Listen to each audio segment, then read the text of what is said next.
there, my name is Bob Borchard, coming to you from Old Town Mariposa. And this show today is being brought to you by Bet's Gold Coin, right down the street, family-friendly tavern. And I have with me today a very interesting gentleman, Nathan Quevedo. Quevedo. And Nathan works with the Merced Office of Education. He is involved. Well, I'm going to let you kind of quickly tell us what. In a nutshell, I'm the media and communications manager. So I serve as a liaison to the media, and I work with our TV station, Merced Educational Television, or METV. I manage 3 TV stations down there. We do the PEG, Public Access, Education, and Government, and a lot more than that, but that's a real nutshell of what I do. Okay, and you're here for a couple of reasons, Nathan. I've been tracking you around, and we've talked and communicated quite a bit over the last few months. The big issue is the role that you play in the educational system down in Merced, and technology. That's one of my favorite subjects, and of course what we're dealing with right here with respect to the technology, communication technologies that we've been developing here in Mariposa. Sure. And you are sort of the, well, let's get back to, you have a connection to Mariposa other than talking to me on the internet. I love it up here. We come up here often. I'm a frequent, I frequent the alley. I don't know if I should say it on camera. Oh, we support this community and all the businesses in it. So I'd like the alley. Savory's is one of my favorite restaurants. We go to Prospectors often. Happy Burger, Pizza Factory. When Pizza Factory burned down, we were so worried.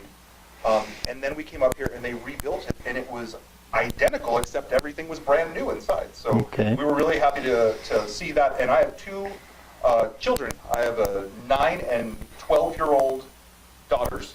They absolutely love that Pizza Factory, and they love coming up to Mariposa and the museums, the mineral and the historical museum.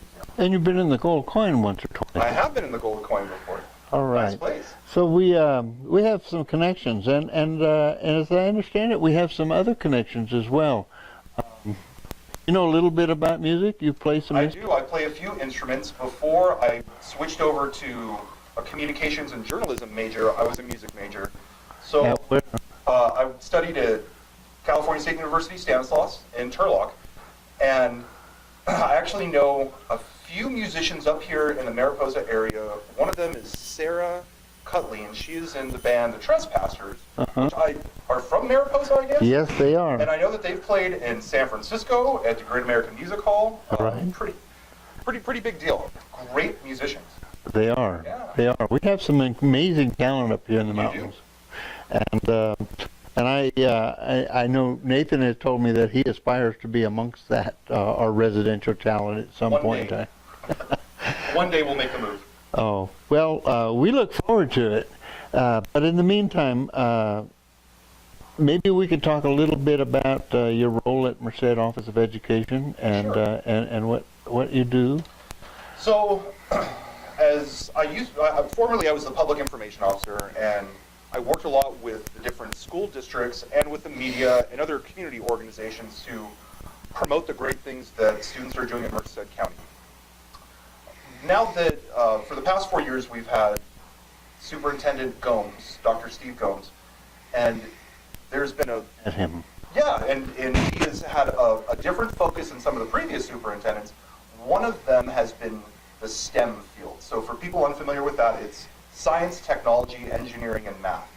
Technology in education was the focus of our annual report for last year. So we made a video. I produced the annual report. That's one of my big projects throughout the year.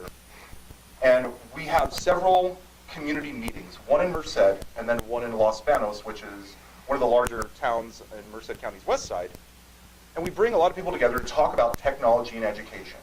What I learned going through that whole process, maybe I'll just back up a little bit here. I've been with MCOE for nearly 10 years. So I remember when we had a whole room full of tapes. The teachers came and checked out. Those days are long gone. I've seen this change happen.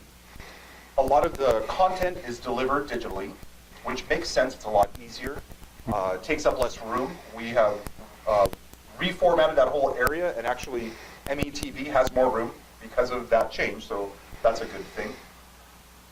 But I went to one of the smallest school districts, Belico Cressy, and then one of the largest school districts, Merced Union High School District, and kind of got a snapshot of how they use technology in the classroom.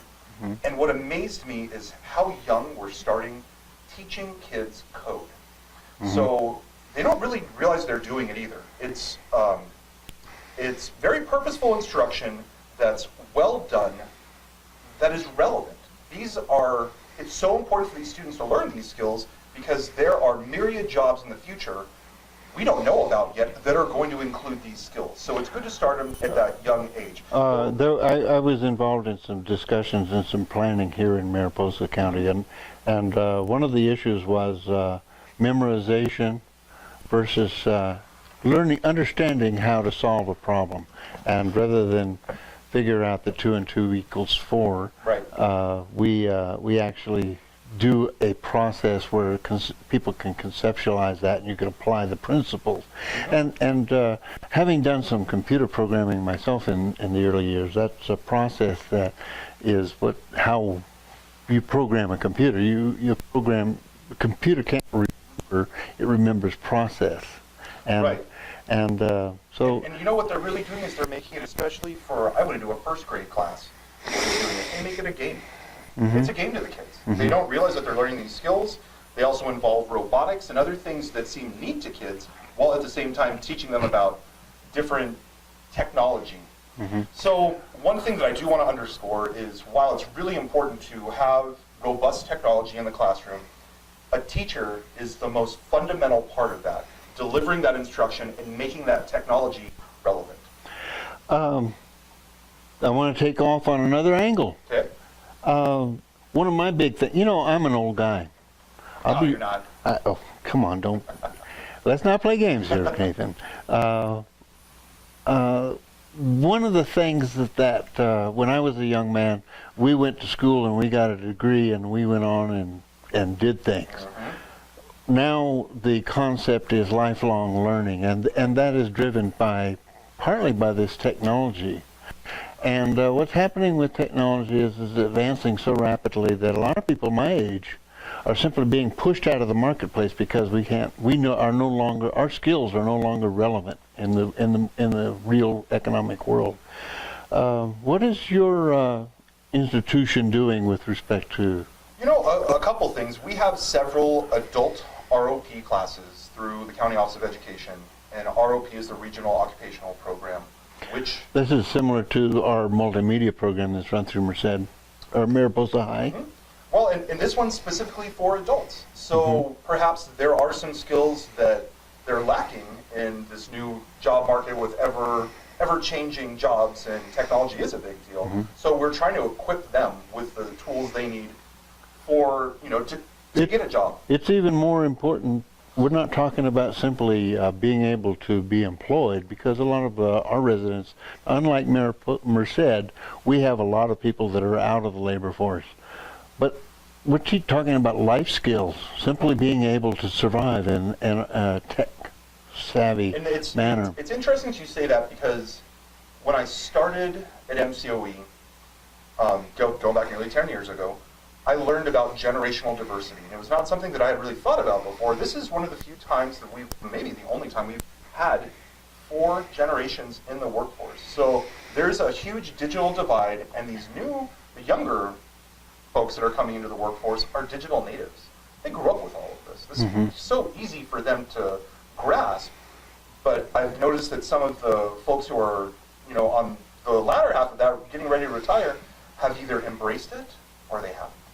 And that, you're right, it is a problem.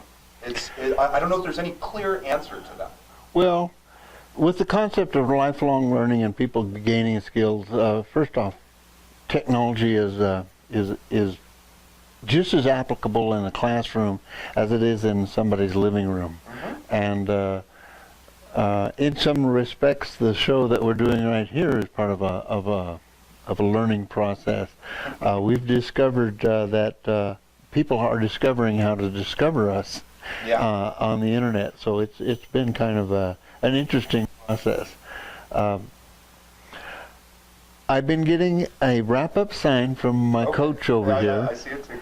And so I'm going to have to bring this to a close. I could sit here for another hour, but the folks out there would not appreciate that at all. But maybe sometime we could invite you back to the show. Sure, or maybe I could get someone who could talk about the science, technology, engineering, and math and how important that is. We were awarded a grant that works with Mariposa, Okay. UC Merced, and Merced College. So maybe I could either come back or bring someone back to talk about that. That would be so much fun. Wonderful. And Nathan, thank you very much for being on the show. And for you folks out there, thank you very much for joining us. Again, the show is being brought to you by Best Gold Coin, downtown Mariposa, and thank you very much.